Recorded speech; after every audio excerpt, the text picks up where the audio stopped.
मेरा मुल्क मेरा देश मेरा ये वतन, शांति का उन्नति का प्यार का चमन। मेरा मुल्क मेरा देश मेरा ये वतन, शांति का उन्नति का प्यार का चमन। इसके वास्ते निशार है मेरा तन मेरा मन।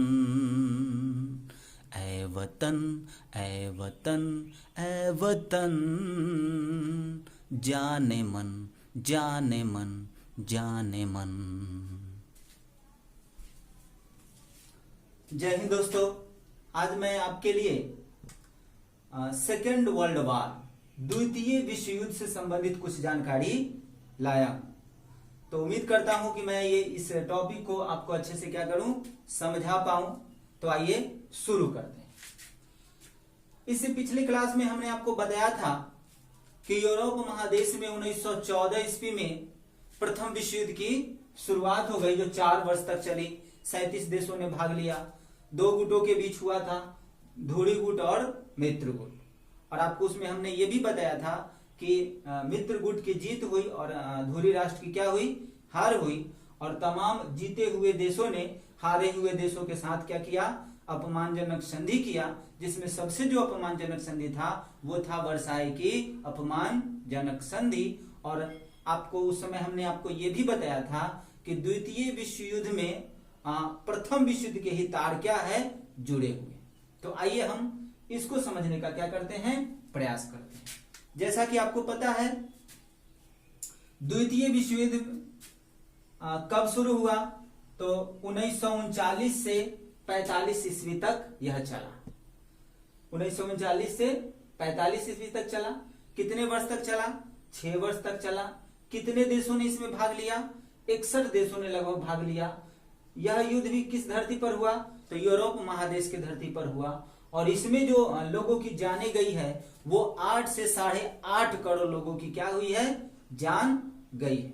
अब हम यहां से समझने का ये प्रयास करते हैं कि आखिर द्वितीय विश्व युद्ध क्यों हुए, इसके आखिर क्या क्या कारण बने। तो आइए सबसे पहले हम कारण पर फोकस करते हैं। इसका सबसे पहला जो कारण बना वो बना वर्साई की संधि, जिसे वर्साई की अपमानजनक संधि भी हम कह सकते हैं। इसमें हुआ क्या था, तो प्रथम विश्व युद्ध की समाप्ति के बाद 1919 ईस्वी में पेरिस शांति सम्मेलन में तमाम जीते हुए देश के कुछ प्रमुख नेताओं ने इस विचार से इस सम्मेलन को बुलाया कि हम हमारे देश को जो इस युद्ध में क्षति हुई है, नुकसान हुआ है, उसकी भरपाई हम करेंगे किससे, तो हारे हुए देशों से। तो वर्साई की अपमानजनक संधि जो हुई 1919 में पेरिस में हुई, जिसमें जर्मनी को, ऑस्ट्रिया को, यानी कि धुरी राष्ट्र के कई देशों को बुलाया नहीं गया। और तमाम मित्र राष्ट्र और लगभग 32 ऐसे राष्ट्र उसमें योगदान किए थे, जिसमें 2-4 राष्ट्र ही जो है इस संधि में अपना सहभागिता निभा रहे थे। और इस संधि में सबसे ज्यादा जो जिम्मेवार ठहराया गया युद्ध का, वो किसको ठहराया गया, तो जर्मनी को ठहराया गया। मतलब कि प्रथम विश्व युद्ध का सबसे ज्यादा जो जिम्मेवार ठहराया गया वो जर्मनी को ठहराया गया। और जर्मनी पर चारों तरफ से प्रतिबंध लगा दिया गया। थल सेना, वायु सेना, जल सेना से लेके उसके आर्थिक रूप से भी उसको क्या कर दिया गया, पंगु बना दिया गया। तो इसीलिए जर्मनी के गैर मौजूदगी में उनके साथ इस तरह का जो एक संधि हुआ, बाद के कुछ दिनों के बाद ये तमाम संधि शर्तें जर्मनी के नेताओं को क्या कर दिया गया, सौंप दिया गया। और वो नेता जो है संधि के शर्तों को मान लिए, क्योंकि मानने के अलावा उनके पास और कोई ऑप्शन ही नहीं था। तो पहला कारण आपको समझ में आ गया कि द्वितीय विश्व युद्ध को होने का सबसे पहला जो कारण था वो वर्साई की संधि थी, जिसमें कई इतिहासकार कहते हैं कि द्वितीय विश्व युद्ध का बीजारोपण जो है किस संधि में हो गया था, तो वर्साई की संधि में ही हो गया था। अब दूसरा देखते हैं, दूसरा कारण है तानाशाह का उत्कर्ष। तानाशाहों का क्या हुआ, उत्कर्ष हुआ, जिसमें मेन रूप से हम पढ़ेंगे किसके बारे में, हिटलर के बारे में और मुसोलिनी के बारे में। जी हाँ, वर्साई की अपमानजनक संधि से तो जर्मनी काफी दुखी हुआ ही।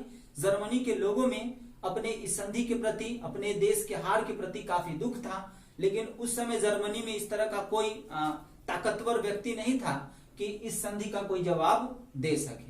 तो इसी परिस्थिति के वजह से हम कह सकते हैं कि हिटलर जो प्रथम विश्व युद्ध में एक सैनिक के रूप में लड़ा था, जब हिटलर को पता चला कि जर्मनी हार गया है और जर्मनी के साथ अपमानजनक संधि हुआ है, तो हिटलर उसी समय प्रण लेता है कि मैं जर्मनी के इस अपमान का बदला मित्र राष्ट्रों से लेके रहूंगा, या मैं जर्मनी की खोई हुई प्रतिष्ठा को वापस लाऊंगा। और आप यहाँ से ये देखेंगे कि हिटलर एक जर्मन वर्कर्स पार्टी का लीडर बनता है। वही जर्मन वर्कर्स पार्टी जो है नाजीवादी पार्टी बनता है, और नाजीवादी पार्टी के माध्यम से हिटलर जर्मनी का प्रधानमंत्री और राष्ट्रपति तक बन जाता है, क्योंकि उसमें एक प्रण है कि मैं जर्मनी के खोए हुए प्रतिष्ठा को वापस लाऊंगा। तो हिटलर एक चमत्कारी व्यक्तित्व के रूप में जर्मनी में उभरा, और जर्मनी के लोगों की सहानुभूति किसको प्राप्त हो गई? हिटलर को प्राप्त हो गई। तो द्वितीय विश्व युद्ध के कारण में हिटलर का भी योगदान माना जाता है सबसे ज्यादा। और उसके बाद कौन है? तो मुसोलिनी है। ये भी एक तानाशाही शासक है। जैसा कि मैंने आपको बताया था कि मुसोलिनी इटली का शासक है, जो आपको पता था कि प्रथम विश्व युद्ध में इटली धूरी राष्ट्र के तरफ से न लड़के किधर से लड़ा था? मित्र राष्ट्र के तरफ से लड़ा था। लेकिन जिस उम्मीद से उसने इस ग्रुप से लड़ाई लड़ी थी, उस तरह से पेरिस शांति सम्मेलन में उसे कोई लाभ नहीं मिला। तो द्वितीय विश्व युद्ध में अब वो किसके तरफ से लड़ेगा? जर्मनी के तरफ से लड़ेगा। तो वो भी क्या किया है? वो भी अपने पार्टी के माध्यम से इटली का एक अच्छा प्रतिनिधि बन गया है, जहां से वो मित्र राष्ट्र से क्या ले सकता है? बदला ले सकता है। तो इसके लिए स्पेशल टॉपिक बन सकते हैं हिटलर के लिए और मुसोलिनी के लिए अलग। उसके लिए मैं आपके लिए अलग एक वीडियो प्रोवाइड कर दूंगा। अब देखते हैं तीसरा कारण क्या है, तो वो है तुष्टीकरण की नीति। तो तुष्टीकरण की नीति क्या है? तो तुष्टीकरण की नीति भी द्वितीय विश्व युद्ध का एक बड़ा जिम्मेवार है। क्या है? तो तुष्टीकरण की नीति का मतलब यह हुआ कि दो चार हम लोग एक संघ के देश हैं, हम चाहे चारों तो किसी दुश्मन को रोक सकते हैं, लेकिन चारों ने सोचा कि हम पर आक्रमण न करे, हमारे मित्र पर करे तो हमको कोई दिक्कत नहीं है।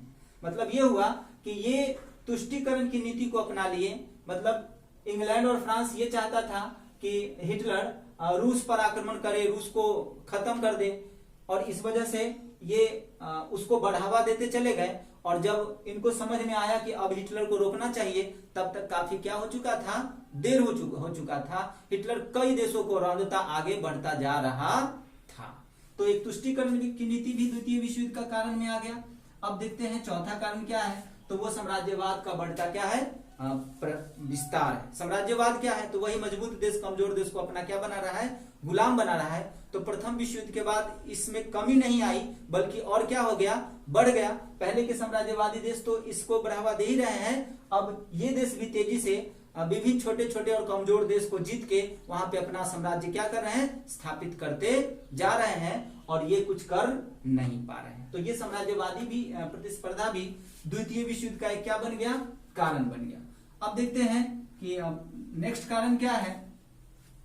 तो नेक्स्ट कारण में हम देखेंगे राष्ट्र संधि से संबंध। मतलब राष्ट्र संघ का वर्साई की संधि से क्या कर दिया गया? उसको जोड़ दिया गया। जैसा कि आपको पता है कि वर्साई की अपमानजनक संधि में जर्मनी को हर जाने के रूप में कहा गया था कि आपको देना होगा 6 अरब 10 करोड़ पाउंड की एक बड़ी राशि, और ये जिम्मेवारी किसको दे दी गई थी? तो राष्ट्र संघ को दे दी गई थी। तो इतना बड़ा संस्था, अंतरराष्ट्रीय संस्था, वह संस्था ऐसे संधि से जुड़ जाएगी तो इसका इंपॉर्टेंस वही क्या हो जाता है? कमजोर हो जाता है। उसके बाद राष्ट्र संघ के बारे में बहुत सारी बातें पढ़ेंगे तो आपको पता चलेगा कि यह एक कमजोर संस्था थी, क्योंकि राष्ट्र संघ जिस देश में स्थापित हुआ वही देश इसका सदस्य नहीं बना, मतलब अमेरिका नहीं बना। तो राष्ट्र संघ के लिए भी स्पेशल टॉपिक आपके लिए हम ये करेंगे।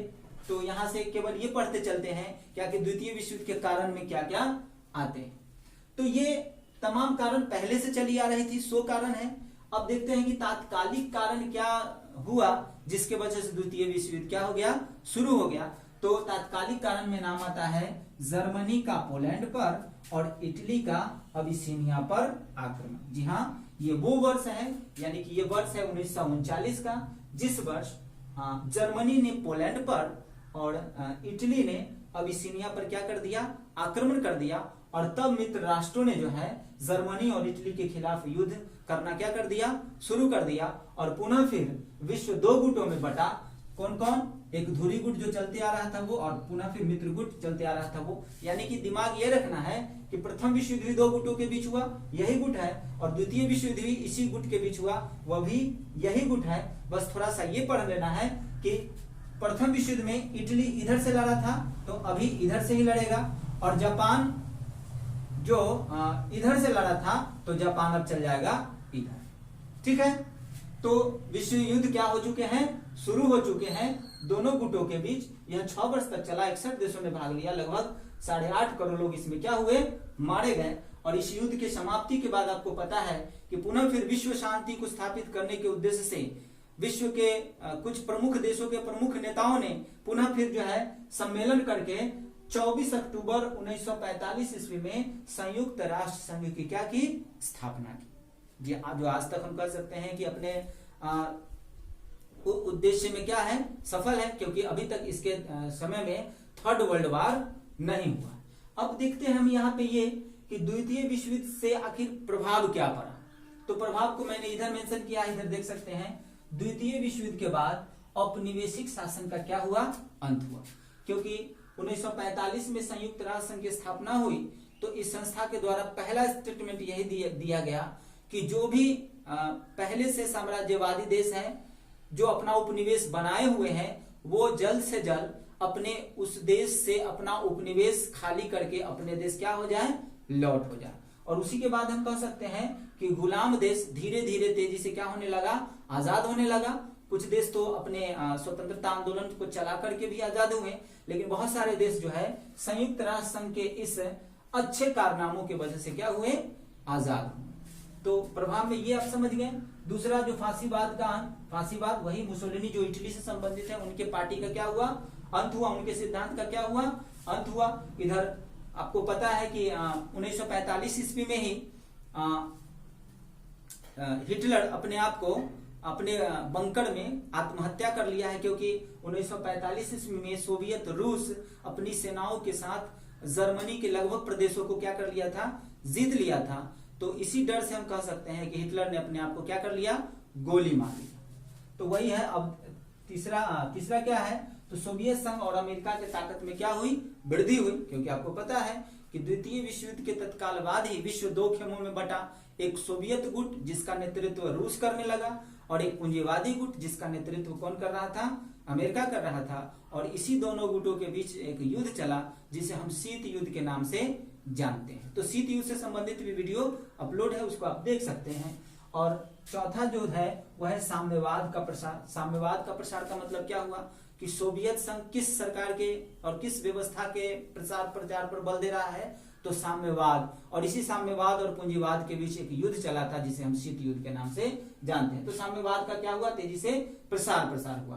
तो इस युद्ध के अंत यानी 1945 में हमको ये भी समझ लेना है कि अमेरिका ने पहली बार परमाणु बम का इस्तेमाल कर दिया एक देश के खिलाफ। किस देश के खिलाफ, जापान के हिरोशिमा और नागासाकी पर परमाणु बम गिरा दिया गया, जिसके वजह से जापान पूरी तरह से क्या हो गया, लगभग नष्ट हो गया, और उसने भी आत्मसमर्पण कर दिया। यानी द्वितीय विश्व युद्ध में इटली आत्मसमर्पण कर दिया, जापान आत्मसमर्पण कर दिया, और 1945 में खुद जर्मनी आत्मसमर्पण कर दिया। क्यों? क्योंकि जर्मनी का नेतृत्व करने वाला तानाशाह हिटलर ही अपने आप को क्या कर लिया, गोली मार के आत्महत्या कर लिया। और इस तरह से हम कह सकते हैं कि द्वितीय विश्व युद्ध का क्या हुआ, अंत हुआ।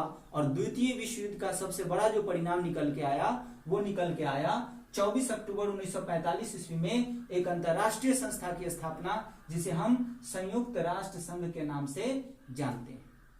तो उम्मीद करते हैं यह वीडियो आपको अच्छा लगा होगा। किसी भी तरह का कमी अगर दिखे तो कमेंट करें। जय हिंद, अगले वीडियो तक।